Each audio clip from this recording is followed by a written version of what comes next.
Hello, everyone. I'd like to welcome you all to the Bureau of Reclamation's virtual public scoping meeting for the Scoggins Dam Safety Modifications Environmental Impact Statement. I'm going to give folks just a few minutes here to join the meeting and connect to audio, and then we'll go ahead and get started. So please stay tuned.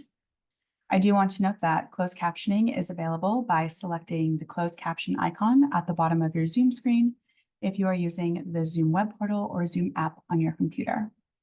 And again, we'll give it just a minute or so here for everyone to join and connect to audio, and then we'll go ahead and get started.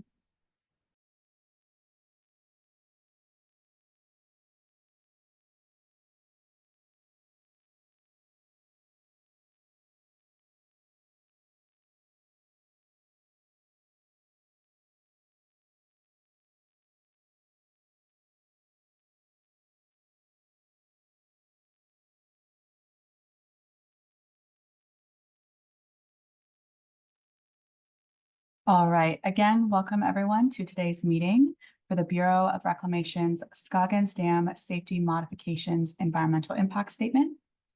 My name is Ali Yemnitsky, and I am part of the NEPA contracting team for Reclamation, and I'm going to be one of your meeting facilitators today. Before we get into today's presentation, I'm going to review some meeting ground rules, some tips and tricks for using the Zoom tools today, and then our meeting agenda. After that, we'll go ahead and hear from Reclamation for staff introductions and our project presentation. Next slide, please. So for meeting ground rules, as I stated a minute ago, we do have closed captioning available. If you move to the bottom of your Zoom screen, you'll see there's a toolbar and an icon that says closed captions. If you go ahead and select that, you can turn the closed captions on. If you're joining us by Zoom on your computer, you may need to toggle your mouse around, or if you're joining via a tablet or the app, you may need to press on your phone screen to get that toolbar to pop up. The meeting is being recorded, and we will be posting it to the Reclamation Project website following the meeting today. It does take us a little bit of processing time just to get the recording accessible and everything, so it may take us a couple of days to post, but it will be available at the website link that's on the screen now, and we're also going to send that website link out via the chat so you have that access. For the duration of the meeting, participant videos will remain turned off. Microphones will also remain off until we reach the verbal comment session, at which point you will be allowed to unmute if you choose to provide comment. Questions can be submitted at any time throughout the presentation. However, Reclamation will not begin answering questions until after the presentation and during our Q&A session. We do also have those questions that were submitted during registration, and we will be answering those, so there's no need to resubmit them. And then lastly, sorry, can we go back one slide? Thanks. Lastly, we will be doing a verbal comment session, which we will get to after our question and answer session. Okay, next slide. All right, so for some tips and tricks for our Zoom tools today. So all of the features that we will be using are on the screen now. Again, those are going to be on your Zoom toolbar at the bottom of your screen, and you may need to toggle your mouse or press on your tablet screen to get that toolbar to pop up. We will be using the Q&A box for written questions to Reclamation about the project. Again, you can submit questions at any time. However, we're not going to begin answering those until we reach the Q&A session. We will be using the chat box for relevant website links and mailing addresses. You can see my colleague Clayton has already started adding some chat messages in there, including the Reclamation project website page and some technical information for Zoom. If you do have any technical issues in terms of audio or video or anything like that, please feel free to reach out to our team through the chat box, and we will provide you support that way. And then lastly, we have the raise hand feature. We will be using the raise hand during the verbal comment session to indicate whether you would like to provide comment. Before we get to Q&A and the verbal comment session a little later on, I will review those instructions before we use them. Next slide, please. All right, so for our meeting agenda today, in just a moment, we will hear from Reclamation staff for introductions. We will then go into our project presentation and review Scoggins Dam overview, the proposed project, the project timeline, and then we'll get to our question and answer session, and finally, our public comment session. And with that, I would like to introduce Rebecca Thompson with Reclamation to get us started today. Rebecca?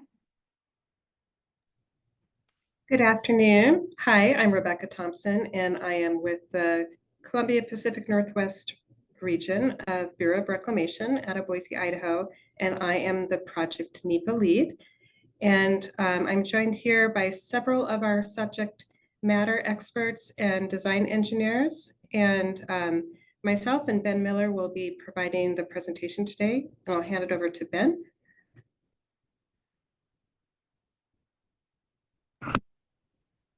Thank you, Rebecca. My name is Ben Miller. I'm the project manager for the Scoggins Safety Dam project. Next slide, please.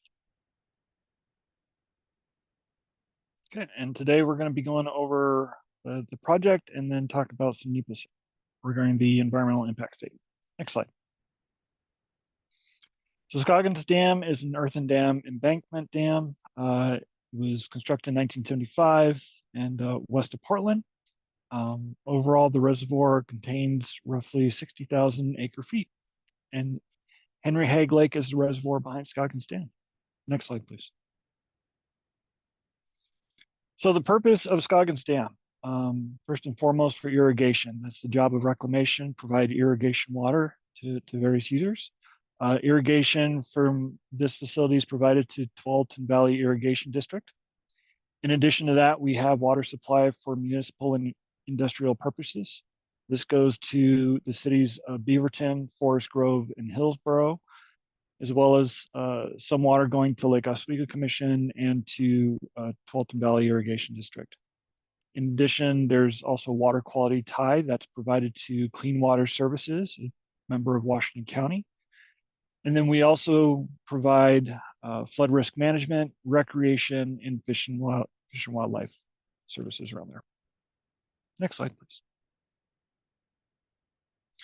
So Reclamation is the owner of Scoggins Dam. However, it is operated and maintained by Tualatin Valley Irrigation District. That's through an agreement that was set up in 1983.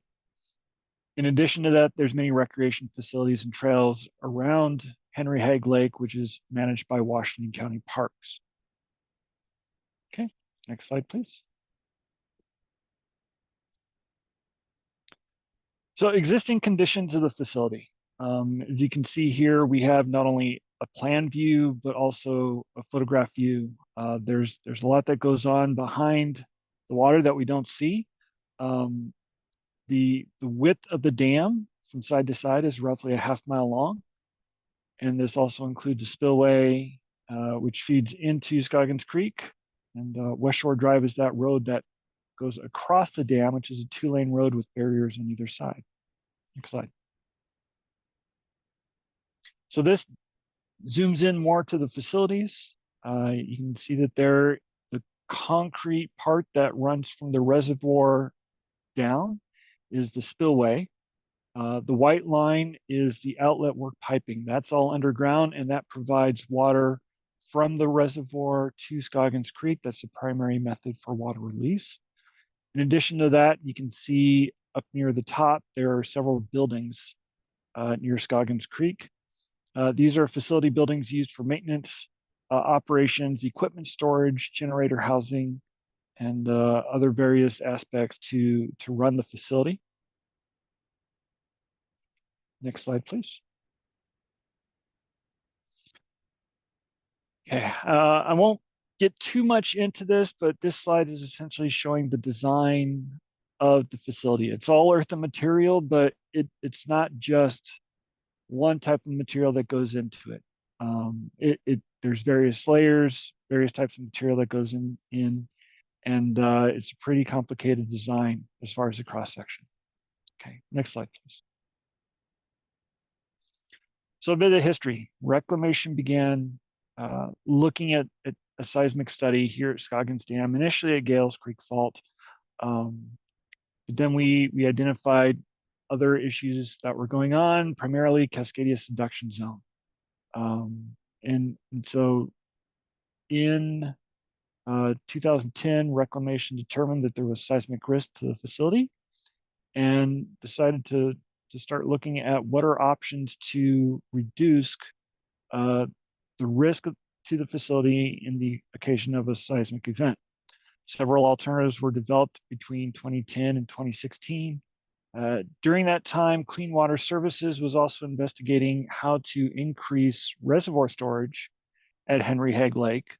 And so in 2017, Reclamation and Clean Water Services combined together to form the Tualatin Joint Project, which looked at how to reduce seismic risk to the facility as well as increase reservoir storage.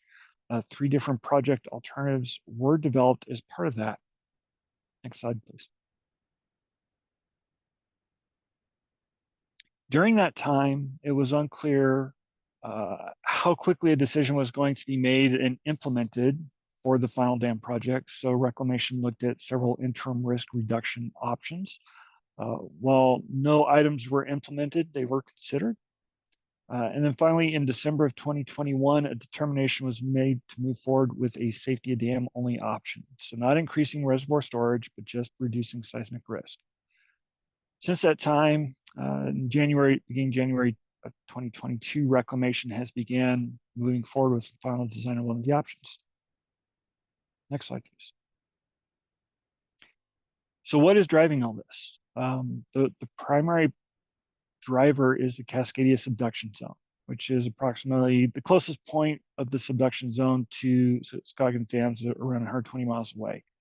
You can see from the picture, it is where 2 different plates are moving together. The Juan de Fuca plate is moving below the North American plate.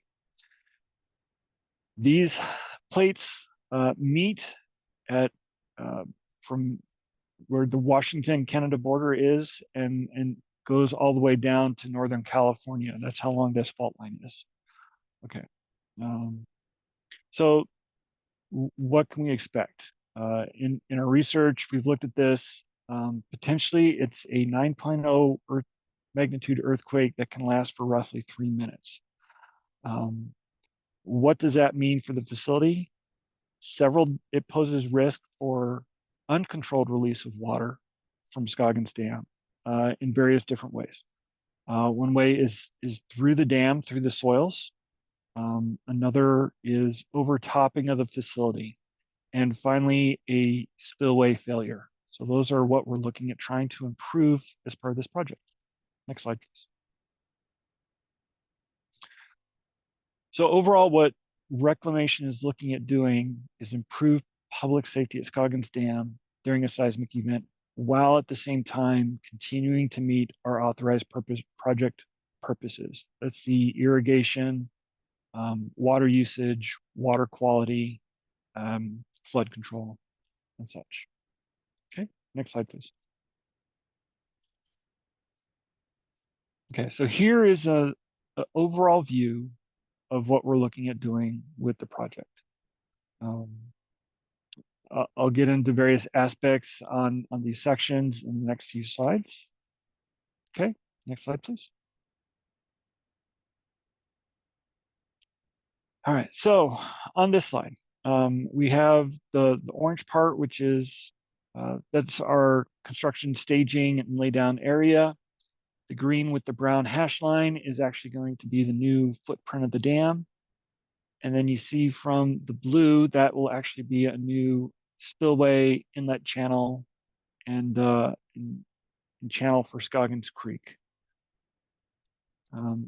During this time, the dam face itself will be excavated. And as part of that, to create a new crest and then after we excavate, we'll create a new downstream shear key to help reduce forces laterally. In addition, we'll create a rock filter and drain, and then increase the stability berm by adding material on top of the dam. This will increase the dam height by roughly 7 feet.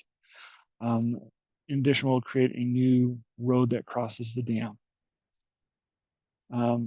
During the construction, you'll see on the bottom and right side of that orange staging area, there's a white line. That's going to be a new access road that's completed during construction. So during the construction time frame, the West Shore Drive across the top of the dam will be closed. So that that road that I just pointed out in the orange area, that will be as a temporary bypass to get to the south side of the reservoir. Okay. In addition, we've also began working with Western Oregon Electric Co-op. There are power lines that run through that staging area. We're looking at rerouting those as well, just to move them out of the staging area and make sure that they're not in the way of construction traffic. And I believe that's it for this slide. Okay, thank you. Go ahead to the next one. So this is a plan view of what the dam may look like afterwards. You can see in the orange that there's a backfill for where Scoggins Creek was to the existing dam. In addition to this, there's new material that's placed on top of the dam. And the spillway here is an older design. We'll touch base on what the new spillway looks like in a few slides. Okay, next slide, please. Okay, this is another cross section of what the new dam will look like. As you can see, that dotted gray area down below, right above the 60-foot indication, that is a new shear key that provides stability from lateral movement for the dam. In addition, that yellow line is a filter to move material or move water away from the earthen material and out, so that we don't have we have a drier facility, as well as additional material that's placed on top of the dam to help provide some heft to it. Next slide, please. Okay, this is our current spillway design. The inlet area at the top will be expanded out to meet where this spillway will be coming from. And then it will come down into what looks kind of like that stop sign shape in the middle. That will be the new pool down at the bottom. And then from there, a new channel will be dug to meet into Scoggins Creek. The concrete portion will be between that inlet channel to the pool. And then you see something else there that looks like a backward 7 that's tilted over. That is new outlet work facility. The outlet works, which is again all underground, will be extended to provide water into the channel. In addition to this, this will require timing between how we shift from one spillway and outlet work to the new one. All that's being looked at is part of design, and the attempt is to limit interference with water deliveries as part of the new construction. Next slide, please. Okay, so for the additional material that's going on top of the dam, we have roughly 1.5 million cubic yards of additional material that's going to go there. Where are we getting that from? A lot of that's going to be nearby. We've been looking at various spots around the Hagg Lake that's still on reclamation land to get this material. The pink spots are borrow areas. We have 3. Moving from the bottom of the slide up, the lowest borrow area is borrow area B. The next one up is F. And then finally, that third one, which is split into 2, is G. The other orange area right there, that would be a construction laydown and staging area. Reclamation is also looking at how do we best move the material from one spot to another.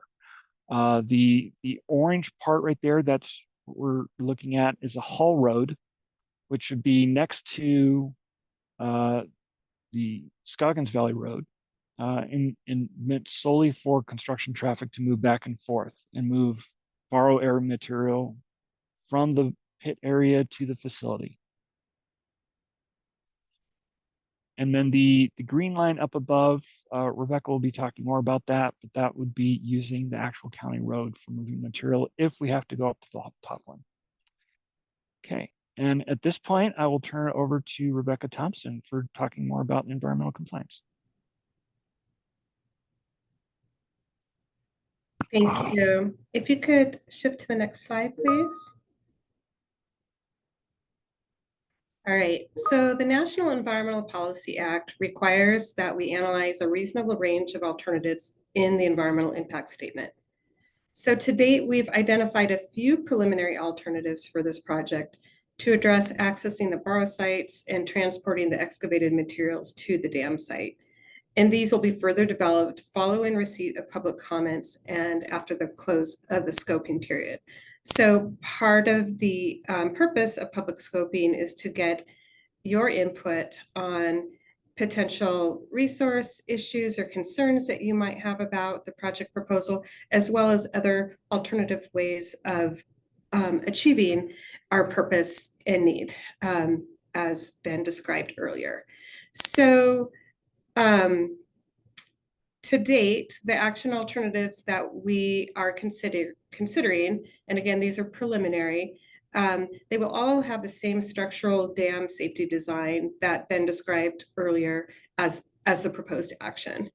But one of the ways that they could differ is in the method of accessing the borrow sites. So we're looking at various different road options for accessing the borrow sites and hauling materials to the construction area and the staging area. So for example, Eddie, if I could have your help pointing things out here, if you could point to the yellow haul road that we currently have. So the current proposed action shows a constructed haul road going all the way to the second borrow site. The borrow sites are in purple, so it would access both the first and the second one. An option that we could look at would just be to construct the borrow site to the beginning of the first borrow site. So it would be a shorter construction endeavor. And but if we would need to access the middle and the upper borrow sites, thank you, Eddie, then we would just follow the county road. And what that would mean is we'd have smaller dump trucks because the dump trucks that would be used on a newly constructed road that would be adjacent to but off of the county road, there'd be very large dump trucks. But if we use the county road, they'd have to be road grade. And so those trucks would be sharing the road with the public and the logging traffic that uses that road pretty regularly. Another option would be just using the county road for all of the hauling, which would mean no constructed road, but smaller dump trucks on the road sharing the traffic. That could potentially result in more traffic delays. So there's kind of trade-offs in whether we use the county road or build a road and how far we build the road. If we can only use the county road, it's likely that construction would take longer because you'd have to take more traffic, more trips to haul the materials back and forth. So there'd be more traffic for a longer period of time.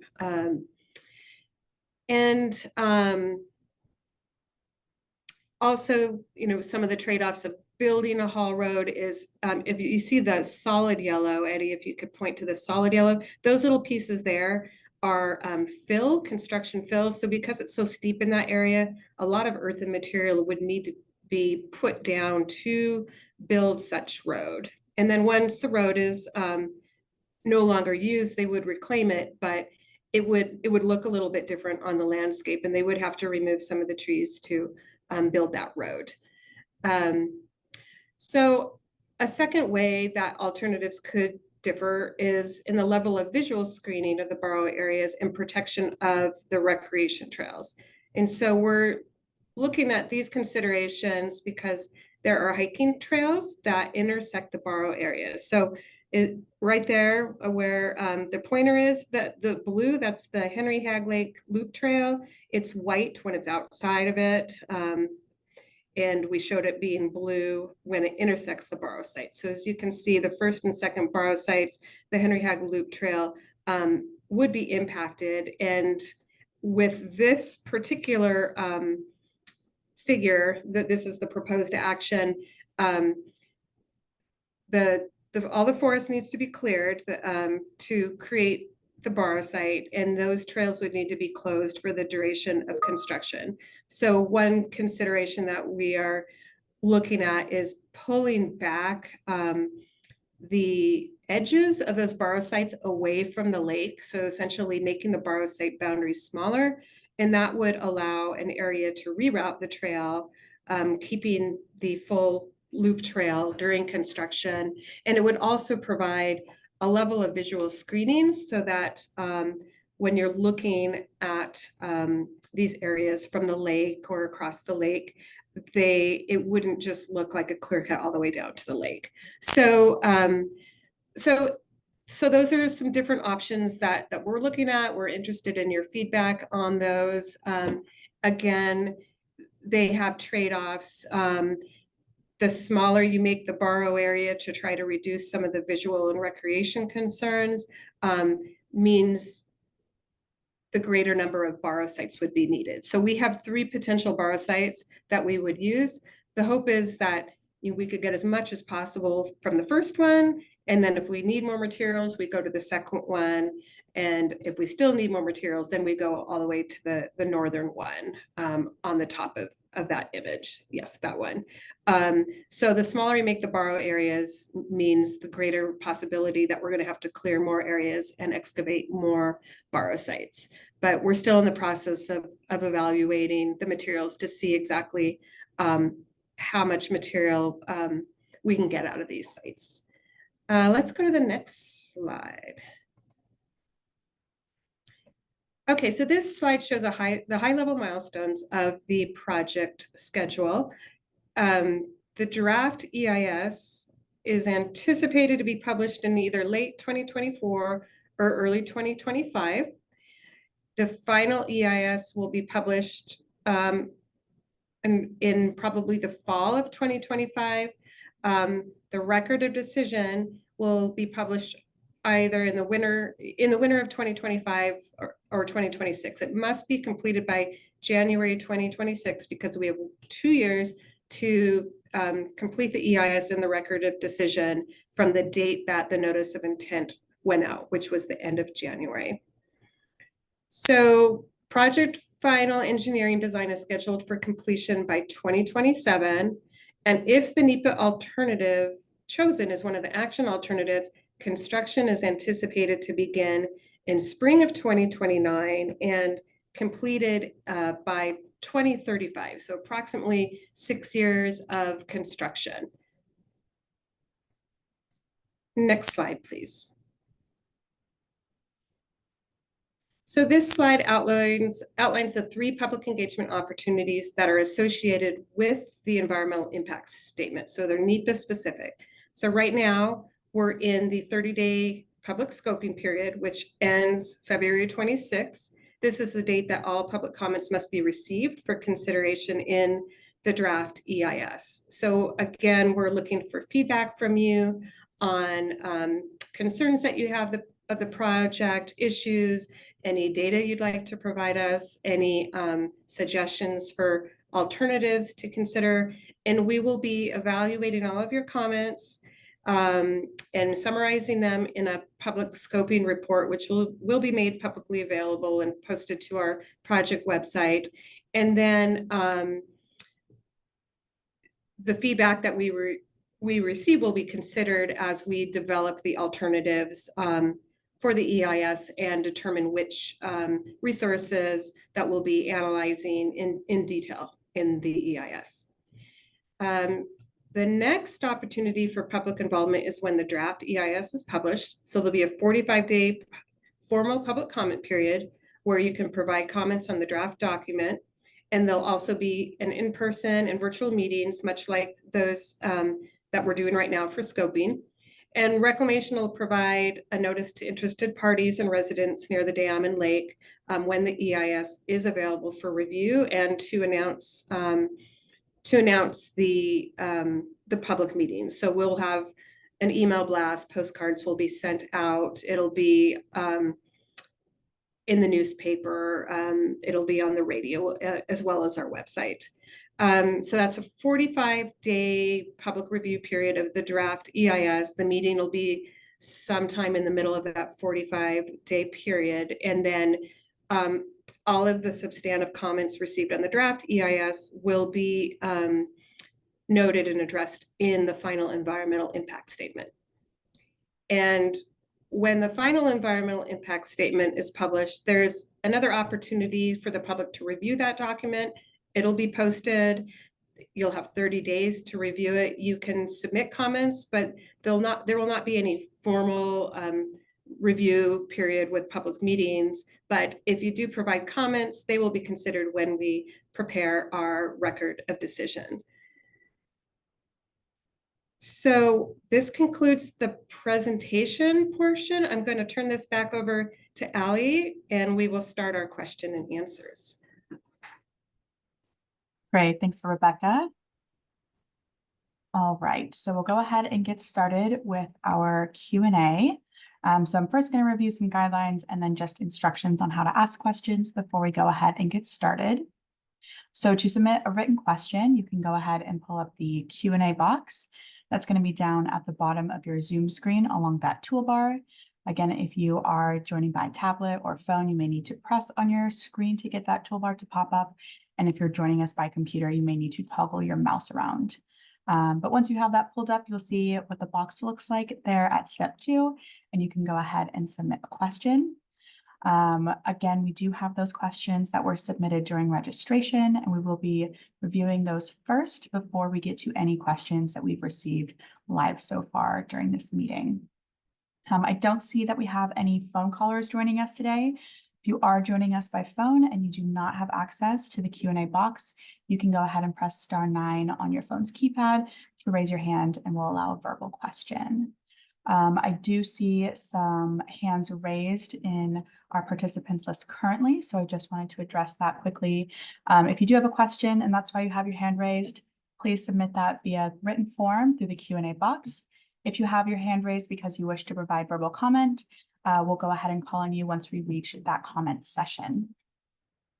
So at this time, I think we'll go ahead and get started with our questions that were submitted during registration. So our first question is, how does Reclamation plan to communicate with the neighbors and public about its construction impacts? Are there any ways to mitigate the impacts? And we'll hear from Rebecca for that answer.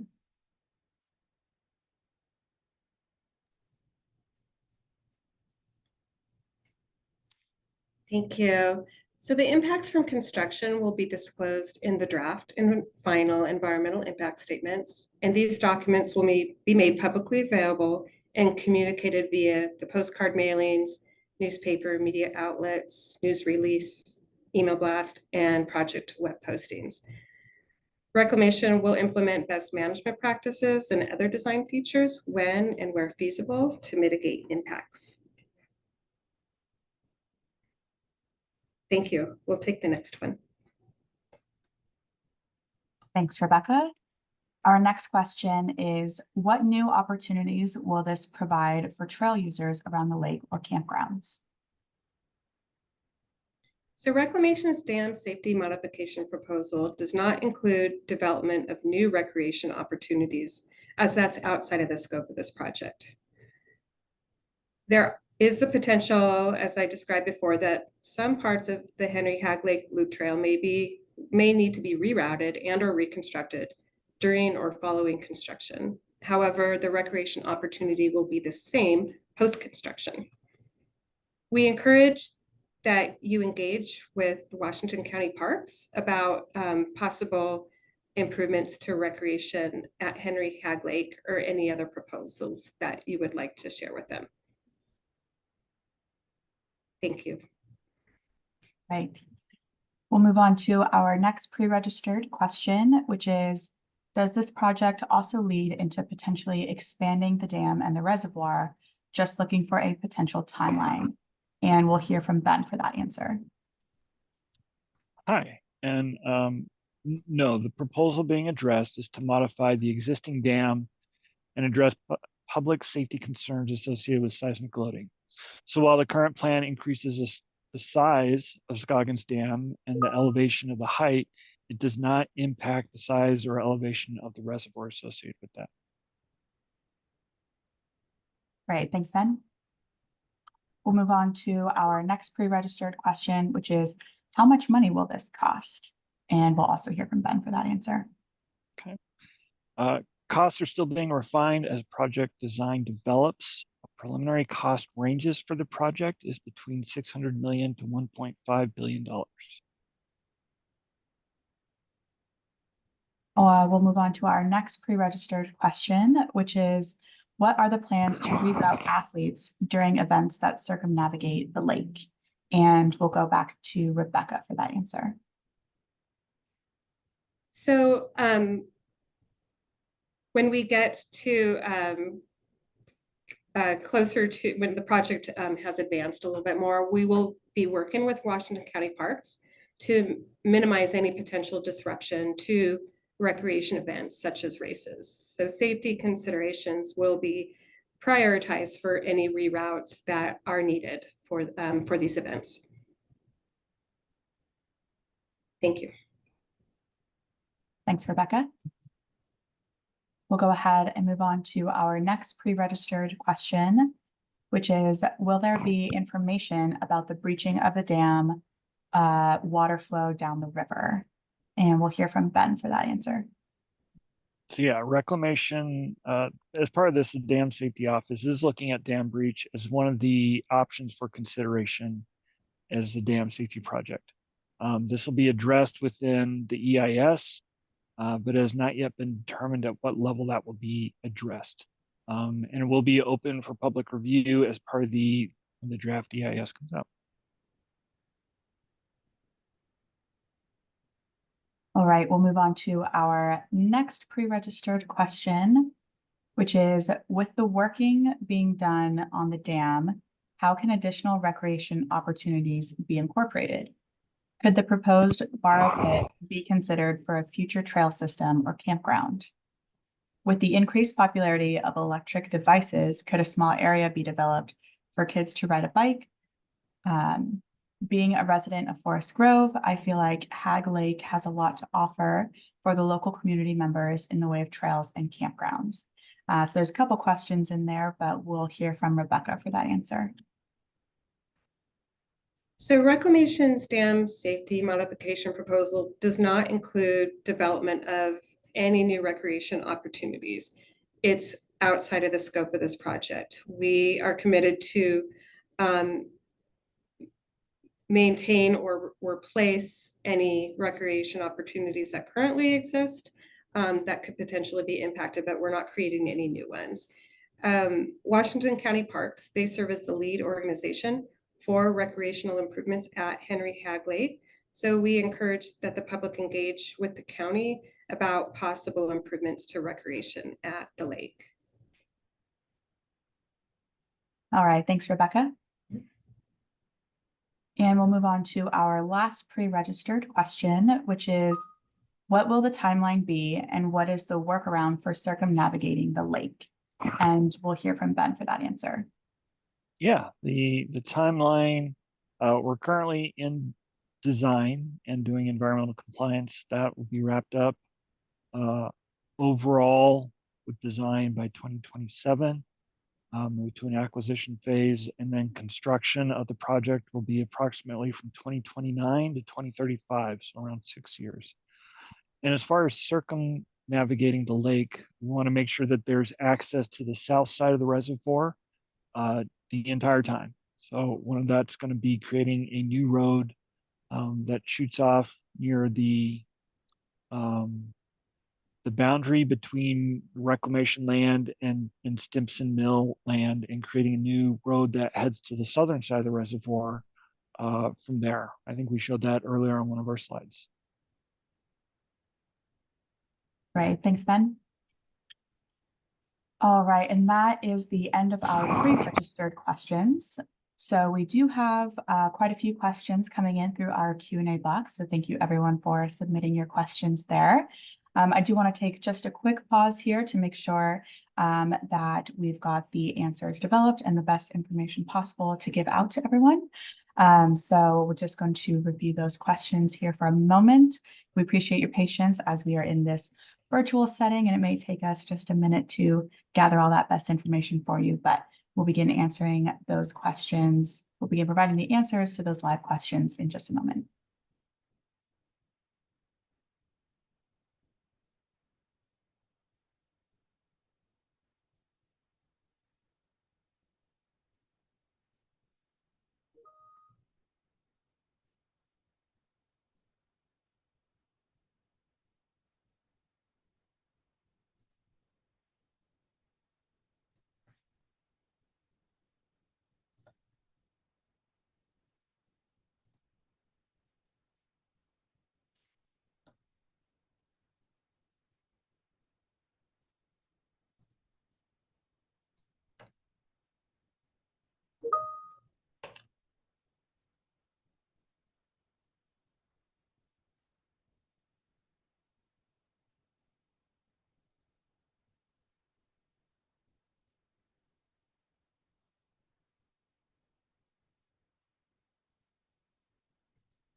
All right, so we'll go ahead and start with our live questions here.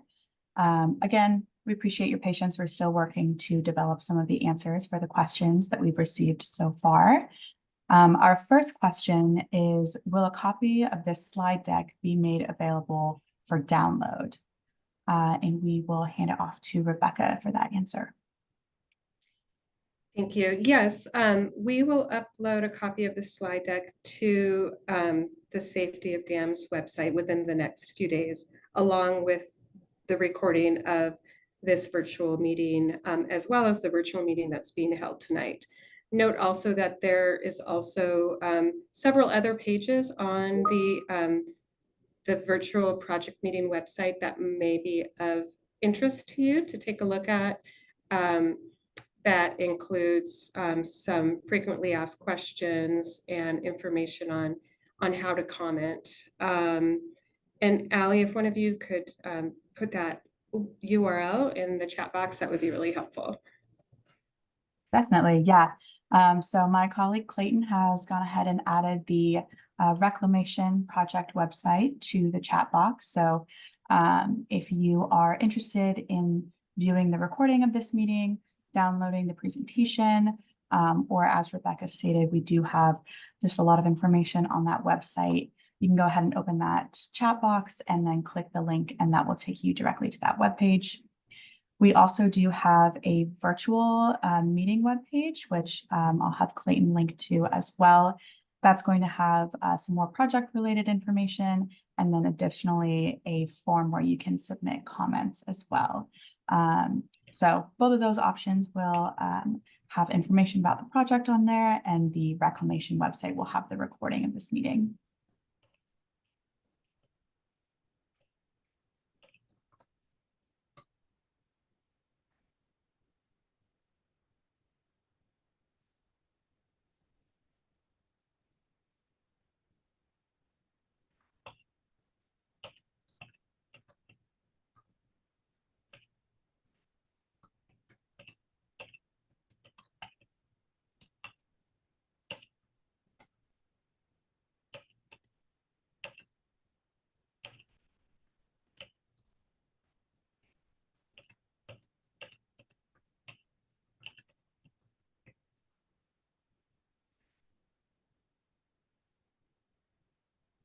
All right, we'll go on to our next live question, which is the expansion of the reservoir completely off the table with this project, or will it be considered at a future date?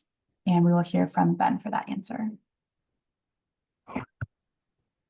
Yeah, so this project does not include expansion of the reservoir. The purpose of this project is solely to reduce seismic risk.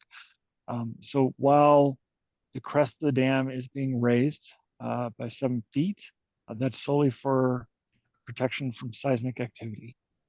So there's no reservoir expansion associated with this project. And currently Reclamation is not looking at a project where we are expanding reservoir storage at Hagg Lake. Right, thanks, Ben. All right, we'll move on to our next live question, which is, what will the new or temporary roads look like during construction? Is it paved, graveled, etc.? And we'll go back to Ben for that answer. Thank you. So yeah, we will have a temporary road that bypass off of the main county road prior to entering into the fee booths for the parks area, and head south to the southern part of the reservoir. There will be additional fee booths that are located there for the public to use. That will be a 2-lane road that's built in compliance with county and state requirements. So it should have a shoulder on the side for a non-motorized vehicle use. And that temp road will be constructed as a real road. This road will be in use for 6 years, so it will be a paved road. At the end of construction, we'll have a 2-lane road that crosses the crest of the dam, similar to what's there now, but again, in compliance with what current standards are by the county and state.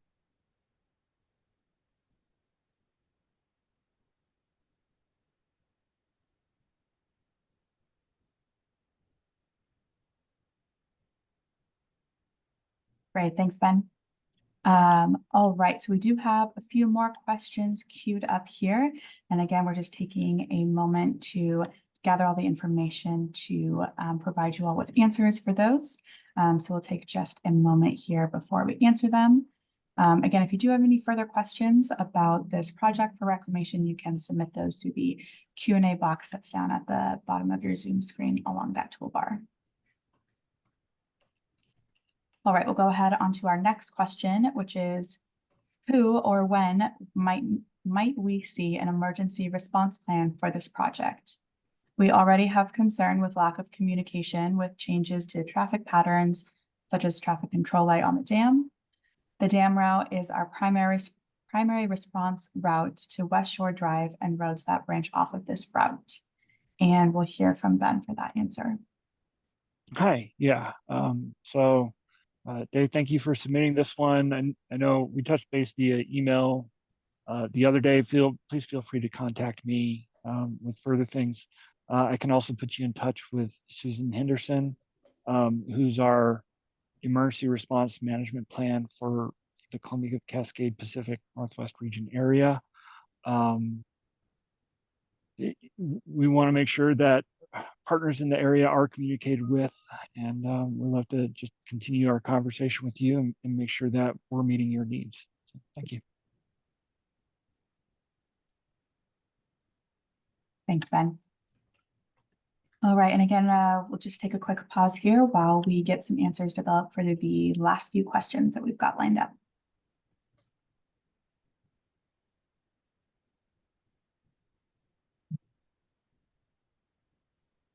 All right, so our next question is, are there any forecasted changes to Scoggins Creek flow rates or profiles, i.e. discharge from the dam, either before, during, or after completion of this project? And we'll hear from Rebecca for that answer. Thank you for that question.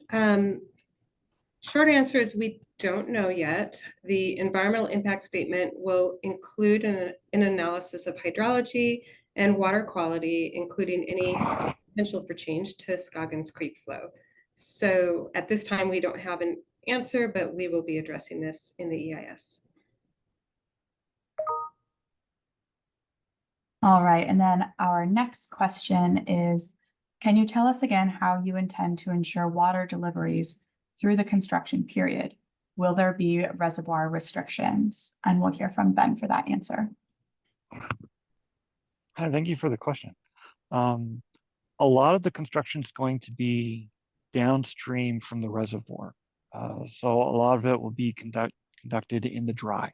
There will be items where we have to shift over from an old part of the facility to a new one, such as when we shift from an old spillway to the new spillway, or from the existing outlet work to the new outlet work connection. All that should be done during normal water levels. So example, the spillway.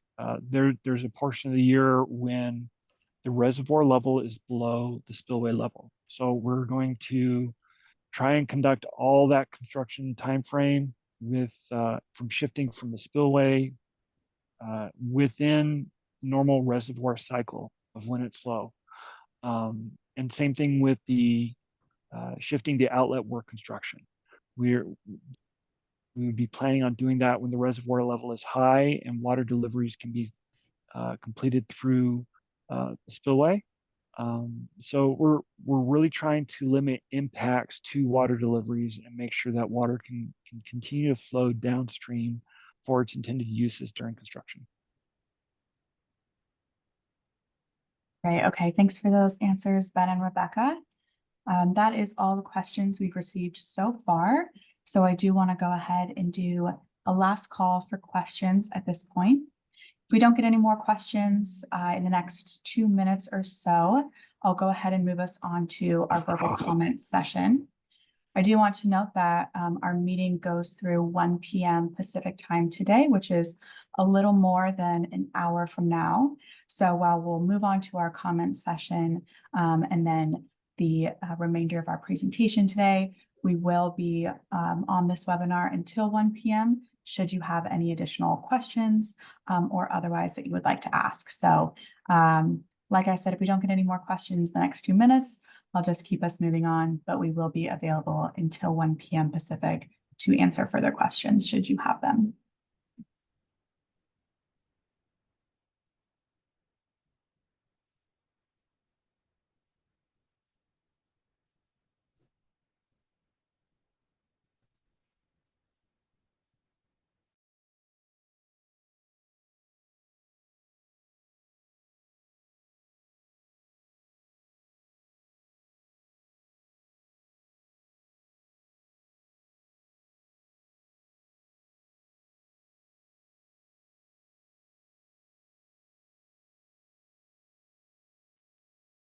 All right, and I'm not seeing any additional questions come in at this time. So we'll go ahead and move us on to our verbal comment session. We can go to the next slide. All right, so go ahead and run through some instructions and ground rules for commenting, and then we'll go ahead and hear from everyone for verbal comments. So verbal comments will be accepted in order of registration. We did not know any folks who registered wanting to provide verbal comment. So instead, what we'll do is just open up the floor to anyone who would like to provide verbal comment today. If that is you and you would like to provide verbal comment, you can go ahead and click on that raise hand button. That's going to be down by the Q&A box on the bottom of your Zoom screen along that toolbar. And again, I don't note that we have any phone callers joining us today, but if you are joining by phone, you can go ahead and press *9, and that will also raise your hand. Once I see that your hand is raised, I will walk through the steps to unmute you. I'll then have you spell your first and last name for the record before you provide your comment. And then lastly, your comment and your name will be included in the project record and is being recorded as part of this project meeting, and then will be used in consideration with the EIS. If we can go to the next slide, the last piece that I wanted to discuss is we do have a 3-minute timer on the screen. We're doing that just to ensure that we're able to hear from everybody who's on the meeting with us today. If you feel that you're not able to complete your comment during the 3 minutes, we do have multiple ways that you can provide comment via written form. So we'll put those in the chat via the, we've got that virtual website option. We've got a mailing address that we'll talk about just in a minute here. And then we've also got an email that you can submit your comments to. So this is not the only option to submit comments, but yeah, we'll have a couple other options for you as well. So at this time, if you do want to provide a verbal comment, I'll go ahead and ask that you raise your hand, and then we'll go ahead and walk through those steps to unmute you and hear your verbal comment.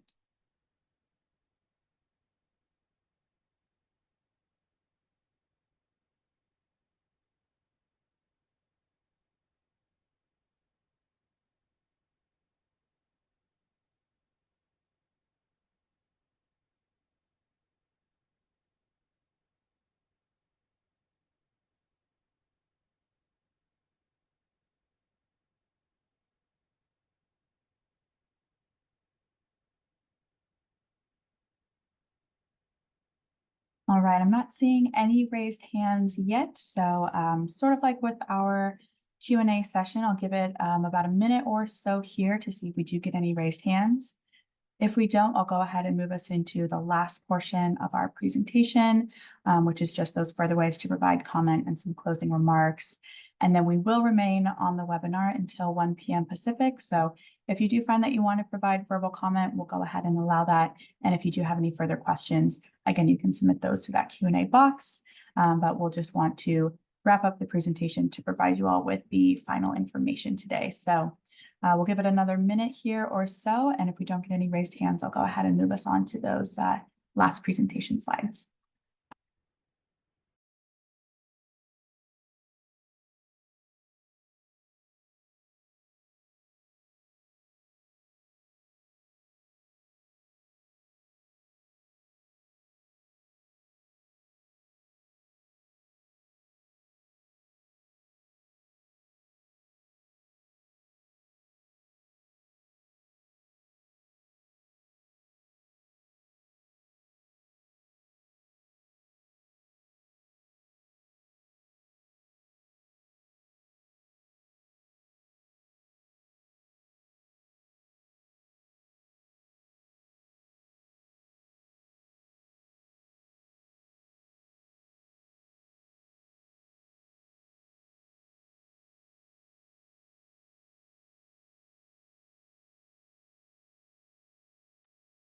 All right, so I'm still not seeing any raised hands, so I'll go ahead and move us on to the last slide. All right, so we do have a couple options for providing comment listed on the screen. We have the virtual meeting room, which we'll go ahead and send out in the chat. We've sent this link out a couple of times, but just to make sure everyone has it, we'll send it out via chat. We also have an email address for the project, so if you'd like to email your comments in, that will be available in the chat as well. And then lastly, we do have a mailing address that you can submit written comments to via mail, or you can drop them off as well. And that is listed on screen, and then additionally will be available in the chat, so you can copy that down. We do ask that your comments be submitted or postmarked by February 26th. And then do be advised that your entire submission, including personal identifying information, may be made publicly available as part of the project record. So at this time, I'll hand it off to Rebecca just for some closing remarks. But again, we will have this webinar open until 1 p.m. Pacific, should you have any further questions or wish to provide verbal comment. Thank you, Allie, and thanks everyone for attending today's meeting. Your time is greatly appreciated. We encourage you to provide comments. Note that your entire submission, regardless of how you are submitting it, may be made publicly available at any time. So as you are including your name or address, be advised that that personal identifying information will be made public. So only provide what you are comfortable with having made public at that time. Again, please postmark or submit your comments by February 26th. If you go to the virtual meeting room, there is more guidance on how to comment and some potential ideas to get you thinking about ways to comment. But again, we're looking for any data you might have that you'd like us to use or consider. We're looking for impacts that you might have on resources. When I say resources, I mean the human and natural environment, whether it's recreation concerns or air quality or water quality, et cetera, or would like to know what's of interest to you. What would you like to see addressed in detail in this EIS? And again, if you have some ideas of different ways we should be looking at the project, different ways we should be accessing borrow sites or getting materials, for example, those will be considered when we're developing alternatives. So the more detail you provide and the more substantive, the more utility that your comments will provide. So thanks again. We will stay on to the end of this meeting, and feel free to raise your hand at any time if you have additional questions or comments. And also there is one more public meeting this evening, 4 o'clock Pacific time, 5 o'clock Mountain Time. If you're interested in participating, please pre-register for that meeting as well. Thank you.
All right, and I do see we have one additional person who's just joined our meeting.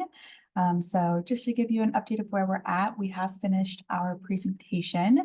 Our meeting does extend until 1 p.m. Pacific time today, so just another hour or so here. If you do have any questions that you'd like to ask Reclamation about this project, you can go ahead and enter those in the Q&A box.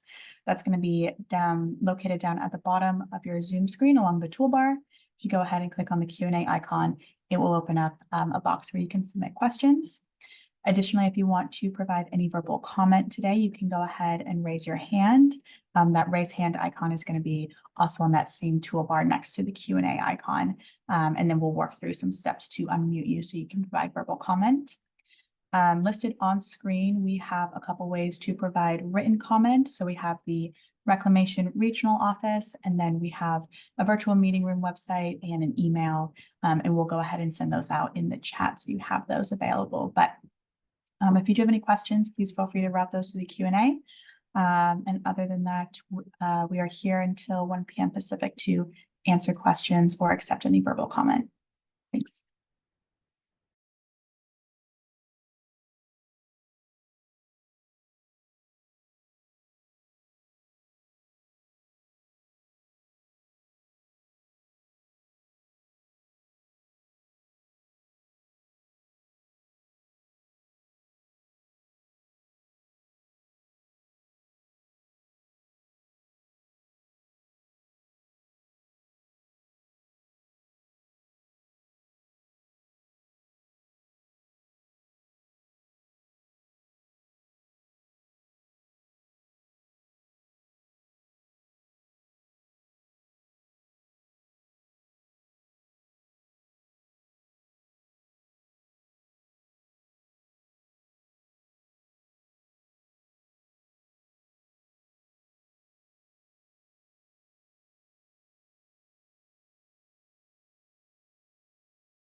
All right, and just a reminder to everyone that while we have concluded our presentation for today's meeting, we are still available to answer any further questions or accept any additional verbal comment up until 1 p.m. Pacific time today, so about another 45 minutes or so.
All right, again, just another reminder to everyone that while we have finished our presentation for today's meeting, we are still available to answer questions or accept any further verbal comment for another 35 minutes or so, just until 1 p.m. Pacific time.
All right, and again, to everyone who's still with us, the time is now 12:35 Pacific. We have about 25 minutes remaining in our meeting time, and while we have completed our presentation, we are still available to answer any further questions or accept any further verbal comment.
All right, and it is now 12:45, so we have about 15 minutes left in our meeting today. And while we have finished our presentation, reclamation staff are still available to answer questions or accept any verbal comment folks may have.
All right, everyone, we have reached the end of our meeting time today.